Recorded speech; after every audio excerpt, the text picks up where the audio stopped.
Today's devotion comes from the 42nd chapter of Isaiah, verse 16. And I will lead the blind in a way that they do not know.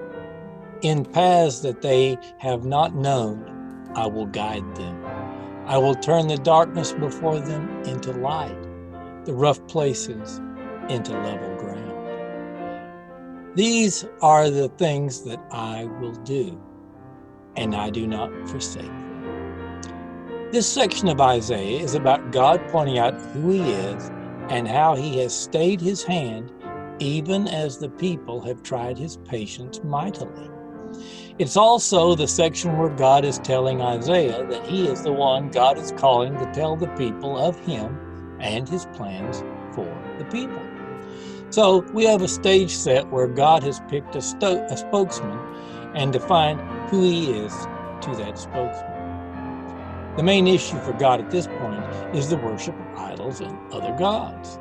In other words, God has watched His people have taken on these other gods and idols as their salvation. This is a common theme in human history. Why is that?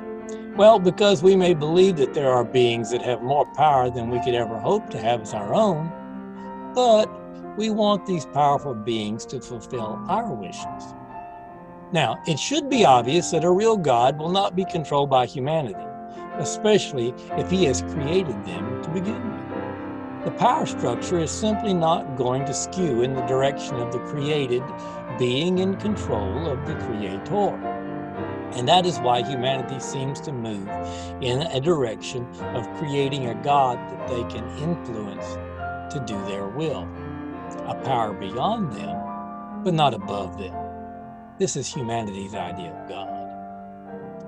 No wonder that God has had about all He can take of this duplicitousness of human nature. And it's in this environment that God finds Isaiah and determines to have him speak for him and of him. One of the most exciting parts of this proclamation of God is that there are paths that are there for us to traverse. You know, I often talk about the path that God has set before each of us as individuals. I speak of each path set for every person ever conceived or that will be conceived as a thread in the tapestry of creation that was woven whole before the first tick of time. I see this as God's plan, and it seems to be validated, at least in part, in this verse. The idea that we are blind is simply that we have no way of comprehending what God has planned, or what path is best for us in the long run. The fact that we have been given free will means that we are not bound to follow the perfect path that God has planned for us. He desired that we do, but we have the choice to do so or not. Even when we want to follow that path, however, we are imperfect in our ability to do so. So that perfect path is not followed perfectly, ever. Now, God knows this, and it's why I also believe that every path has width to it. There's some wiggle room in each path to take our individuality and imperfection into account like only an omnipotent God could do. God is going to guide us on this path. He will lead us if we will let Him. He wants us to receive the benefit of following the perfect path for who we are created to be. And that desire extends to the people as a group, a nation, and a world. God is telling us there is nothing that obstructs our path, either physical or mental, that He cannot fix from our imperfect following of His perfect path. In fact, God is more than capable of the path anew, of building that path anew right in front of us. The real issue here is our desire to allow God to control our direction, to set our path, and to guide us in real time. The idea of real time is what I think is so wonderful and what God is saying here.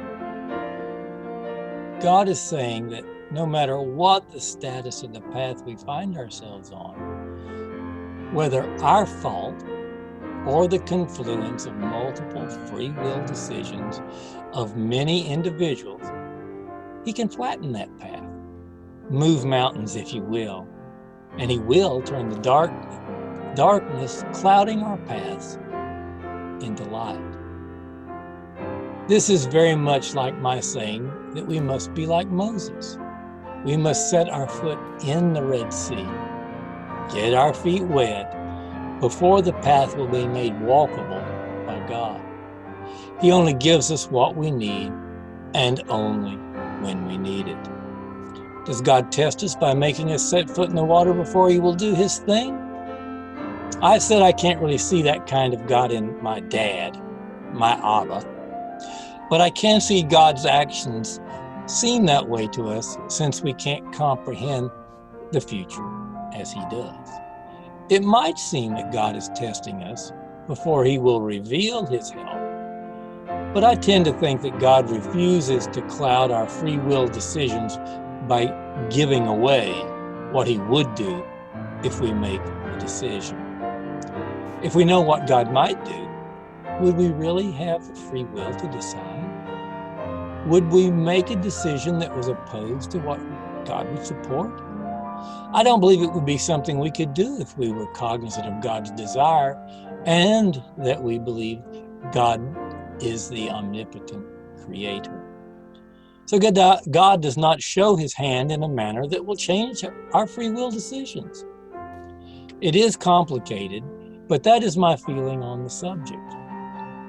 God promises not to forsake us if we will but allow Him into our lives. This is the point of free will, don't you think? God is in control, but we must have this free will in order to love Him on our own decision, our own choice. It's the reason we live in an imperfect creation now. Love is all there is. Love is what is. But love is all about giving and not taking. God will lead us and flatten our path, but only if we invite Him into our individual lives to do so. Otherwise, we make our own decisions outside of His will. And His will prevail. That is the reason God hides His hand until we have decided. We must be able to freely accept relationship or reject it. It's the only way to give love to God as a gift. If we can't decide to love ourselves, it is not love, but something much less. And we are less than what God wants in a relationship. We must love because we want to. Let's pray. Father God, thank You for being with us, for being love to us, and for giving us the opportunity to choose.